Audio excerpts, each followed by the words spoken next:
In Season 1 in NBA 2K22, I decided to make a slashing playmaker build that nobody was really thinking about. There's only maybe a few people that was actually thinking, I'm gonna make this slashing playmaker build, but with a different pie chart.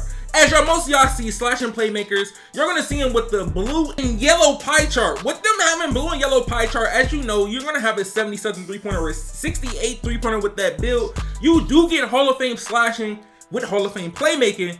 As me going in a whole different direction using the more blue, less green pie chart, somewhat closer to half and half, this is actually one of the best pie charts that you can use that's not the yellow and blue pie chart. You can use the half and half, or you can use the more green and less blue. If you guys haven't seen my Morant video with this build, make sure you guys go check it out. The link will be in the description. If you haven't seen it, go check it out. It's going crazy. But look, as of the build, we have a 6'3" point guard as his actual height in his actual build, slashing playmaker with Hall of Fame finishing, gold shooting, gold playmaking, gold defensive badges.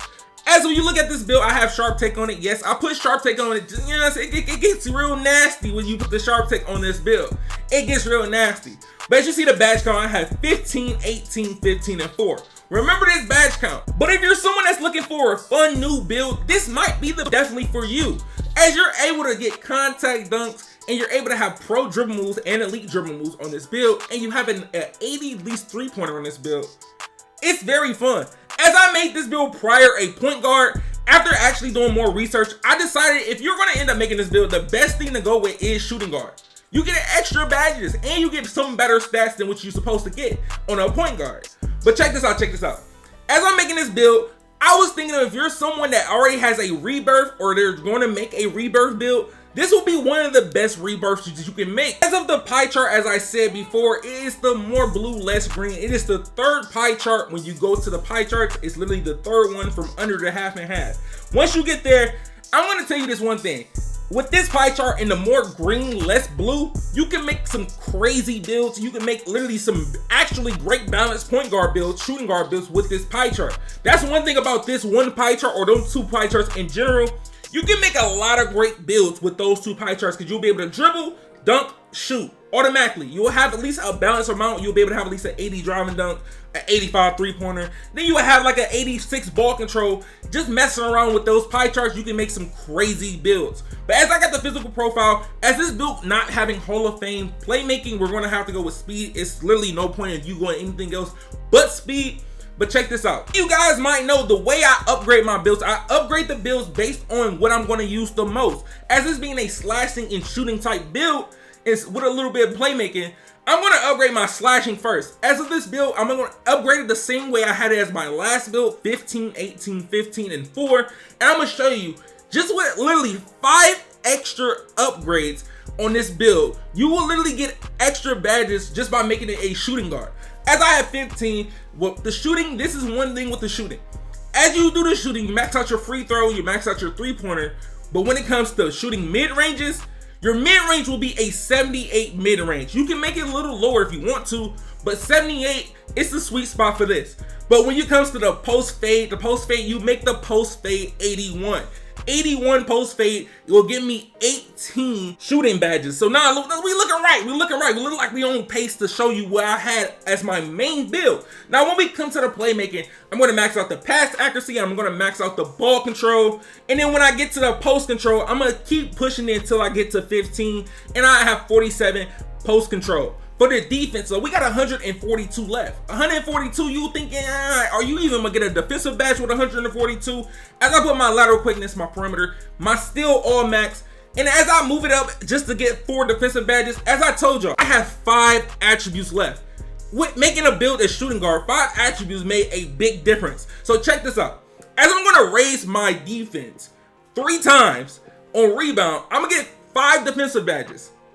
This is 1 extra badge that I didn't get on my point guard version of this build. With these 2 last badges and 2 last upgrades, I can put it on shooting and I will get 19 shooting badges. And remember, these shooting badges are on gold, not Hall of Fame. So you'll still get a nice amount of shooting badges with gold shooting. So as I got the badge count 15, 19, 15, and 5, I would have 1 extra badge in shooting and 1 extra badge in defense compared to what I had 4 on my first build. But if you're someone that does not care for having any defensive badges, you just want all offensive, look, This is what you will do if you don't care for having any defensive badges. I know it's some type of people out there that be like, oh, if I'm playing at that position, I'm gonna be ISO and stuff like that. I'm gonna have lockdowns on the team, so I'm gonna sit corner.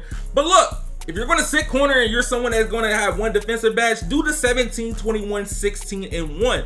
At least you have the perimeter defense, the louder quickness, and the steal on this build. That's up to you. I would still prefer the 15, 19, 15, and 5. And if you don't want the 5 defensive badges, take the 4 defensive badges and try to put it up on something else to get an extra finishing badge, and you'll be all right. But with this build, a lot of y'all guys is asking me what body type I use on these type of builds. As Ja Morant being a smaller body, sometimes I use solid or sometimes I use define. It's up to you, because once you make these builds lowest weight, they're going to be skinnier, so they're not going to look as buffed as what you see right now. As of the pie chart that we're using right now, you can make this build up to 6'6".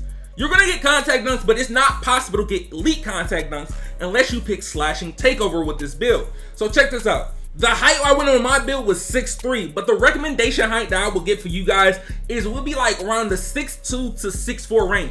I wouldn't really go 6'1", because if you go 6'1", you would have to max out your wingspan. But the only reason I can see people using the 6'2" version of this build is because, first of all, you get 1 extra speed compared to what I have on a 6'3", but also the ability to use their mismatch expert, especially it being on gold. You still get the ability to still mismatch expert people as being 6'2". But as me being 6'3", the mismatch expert is getting on the borderline of going against 6'5", 6'6", and then with centers. But most of the time, you mostly play against 6'5" lockdowns. It's very rare that you see some 6'4s here and there. But when it comes to actually making this, I prefer you guys to go with the 6'3". But if you're someone that's going to decide to do the metric version of this build, I would prefer to do like a 6'2.5" type of height, so you can be able to still have the advantage of using the mismatch expert badge. So look, as I make this build 6'3", the wingspan is going to be 82.2. So I'm going to have a 77 3-pointer, and I'm going to have a 82 driving dunk. There's no point in you maxing your wingspan out on this build, especially you getting the requirements, because even if you max your wingspan out, you're still not going to get elite contact dunks off the rip. So it's no point in you maxing your wingspan out. But if you're someone that wants lock takeover on this build, if you max out your wingspan, you will get the actual ability to put lock take on this build. But out of all the takeovers you get all the scoring takeovers. You get all the scoring, and you get the playmaking takeover. You get slashing take, you get playmaking take, shot creating, and sharp.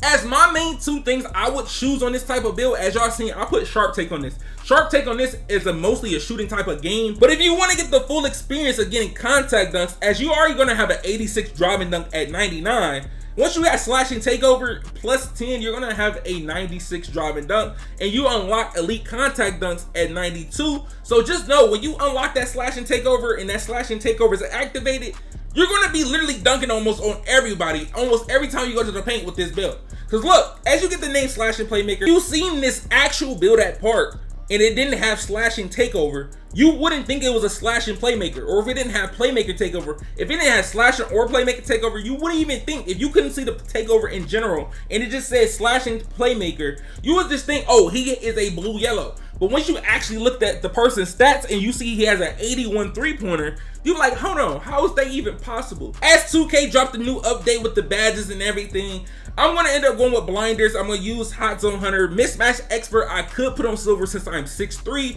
sniper on the highest, stop and pop on the highest, and then I'm going to put my deadeye on silver, green machine on bronze. Now I'm left with 2 extra badges, and I'm going to throw this badge on Chef. But if you're someone that likes to fade, use Circus 3s. Chef is going to be the badge that I choose as my last badge. But when it comes to playmaking, this is one thing about this build that I do not like. I need at least 17 or 18 playmaking badges. 17 or 18 playmaking badges will make any build on this game actually great on go. With this, you're at a low disadvantage with badges because how the game is made.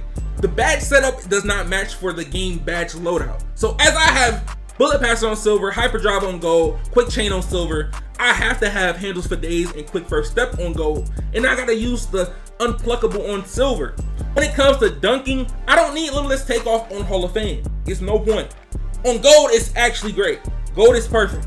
Posterizer Hall of Fame, Slithery Hall of Fame, and then Fearless and Acrobat on silver, because they basically work the same. They literally work somewhat the same, but it's just based on want to get contact and be able to make tough shots and just being able to make a contact layup. So look, as a defense, I'm gonna put defense just on y'all. If you're someone guarding ball, you can do Clemps on silver, Pick Dodger on gold. It's based on how you're playing. I can't tell you the best way to set this up because it's based on how you play. And if you're playing with randoms, I can't really tell you because it's based on how they play as well. So as you're just using a basic setup of sitting corner, I would use Hustler on bronze, Chase Down on bronze. Literally, I don't know what it is about Chase Down this year. Chase Down on bronze, you don't have a block rating, you can block somebody. Lastly, the last badge will be Interceptor on gold. But if you guys are going to end up making this John Morant or my slasher playmaker type build, let me know in the comment section. Make sure you drop a like, subscribe. It been your man ChaMoma, and I'm out, y'all. Peace.